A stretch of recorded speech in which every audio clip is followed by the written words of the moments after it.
ফ্যাসিবাদের পতন হলেও দেশে এখনও গণতন্ত্র প্রতিষ্ঠিত হয়নি, আর গণতন্ত্র প্রতিষ্ঠিত হবে জনগণের ভোটের মাধ্যমে, এমন মন্তব্য করেছেন বিএনপি স্থায়ী কমিটির সদস্য নজরুল ইসলাম খান। সন্ধ্যায় গুলশানে বিএনপি চেয়ারপারসনের কার্যালয়ে দলের লিয়াজ কমিটির সাথে জমিয়তে উলামায়ে ইসলামের বৈঠক শেষে এসব কথা জানান তিনি। বলেন, ন্যূনতম সংস্কার শেষে নির্বাচন দিতে বেশি সময় লাগার কথা না। নজরুল ইসলাম খান আরও বলেন, আগের মতোই যে কোনো আন্দোলনে বিএনপির সাথে রয়েছে জমিয়তে উলামায়ে ইসলাম। এছাড়া এই বৈঠকে আরও উপস্থিত ছিলেন বিএনপি মহাসচিব মির্জা ফখরুল ইসলাম আলমগীর। এর আগে সমমনা 12 দলীয় জোটের সাথে আরেকটি বৈঠক করে বিএনপির লিয়াজ কমিটি।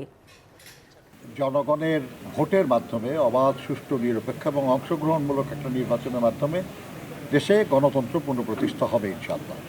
এরকম একটা নির্বাচন অনুষ্ঠানের জন্য যা কিছু সংস্কার প্রয়োজন সেগুলো করেই এই নির্বাচনটা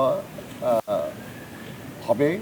আমরা মনে করি না আর কি যে সেটা করে নির্বাচন করতে খুব বেশি সময় লাগে।